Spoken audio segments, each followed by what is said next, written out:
శివాయ. ఓం నమో శ్రీ విఘ్నరాజాయ నమః.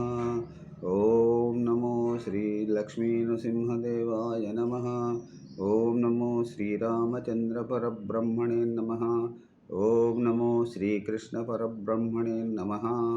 నమస్కారం. ఈరోజు 2025 సంవత్సరం ఫిబ్రవరి నెల 19వ తేదీ శ్రీ క్రోధినామ సంవత్సర మాఘ బహుళ సప్తమి సౌమ్యవాసరే బుధవారం.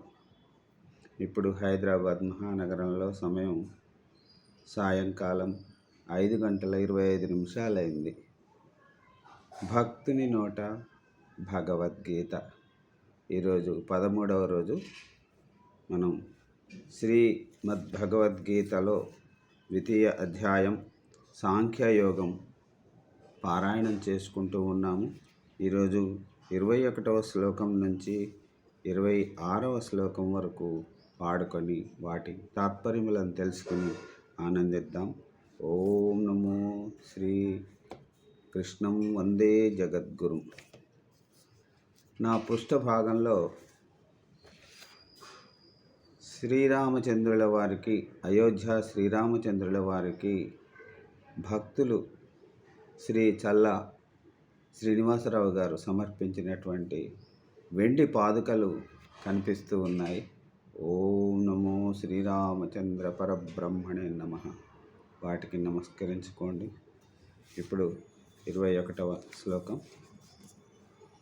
వేదా వినాశినం నిత్యం యేన మజమవ్యయం కథం న పురుషః పార్థ కం ఘాతయతే హంతికం.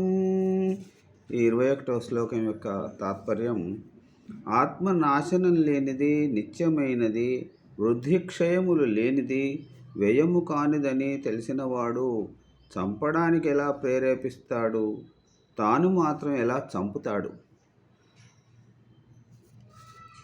వాసాంసి జీర్ణాని యథా విహాయ నవాని గృహ్ణాతి నరోసరాణి.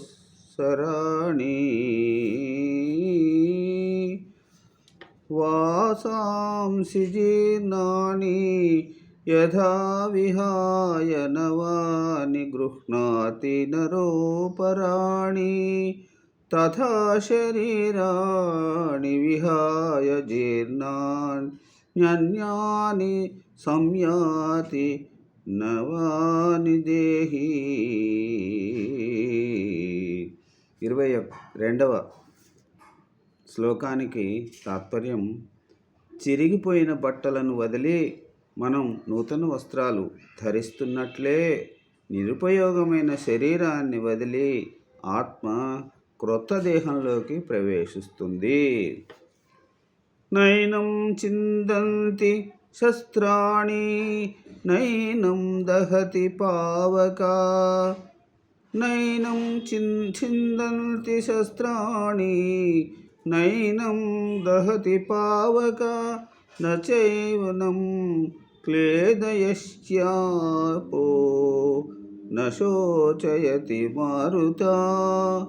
23వ శ్లోకం యొక్క తాత్పర్యం: ఈ ఆత్మను శస్త్రాలు ఛేదించలేవు, అగ్ని దహించలేదు, నీరు తడపలేదు, గాలి ఆరబెట్టనూ లేదు. అచ్ఛేద్యోయం మదాహ్యోయ మక్లేద్యోష్యోష్యచేవ చ నిత్యః సర్వగతాస్థాణు రచలోయం సనాతన. ఈ ఆత్మ ఛేదించేందుకు, దహించేందుకు, తడిపేందుకు, ఎండబెట్టేందుకు వీలైనది కాదు. ఇది నిత్యమైనది. అవ్యక్తోయమనచింత్యోయ మవికార్యోయముచ్యతే తస్మాదేవం విదిత్యైనం నానుశోచితుమర్హసి.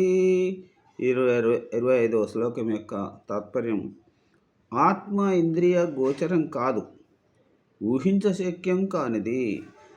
నిర్వికారి అని చెప్పబడుతున్న ఈ ఆత్మతత్వాన్ని తెలుసుకుంటే నువ్వు దుఃఖాన్ని పొందవు.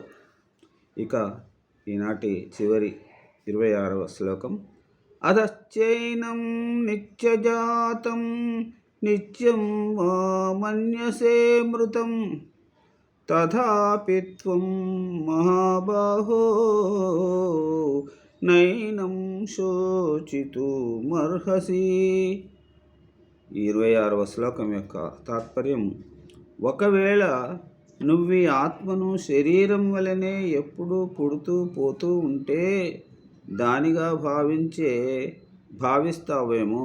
ఒకవేళ నువ్వు ఈ ఆత్మను శరీరం వలనే ఎప్పుడూ పుడుతూ పోతూ ఉండేదానిగా భావిస్తావేమో, అప్పుడు కూడా నువ్వు దీనిని గురించి దుఃఖింపవలసిన అవసరం లేదు. ఇంతటితో ఈనాటి భగవద్గీత పారాయణం సమాప్తం. మరొక రోజు మళ్ళీ కలుసుకుందాం. అంతవరకు సెలవు. ఓం నమో శ్రీకృష్ణ పరబ్రహ్మణే నమః. కృష్ణం వందే జగద్గురు. సర్వే జనా సుఖినో భవంతు. అందరూ బాగుండాలి, అందులో నేనుండాలి. ధన్యవాదాలు. నమస్కారం.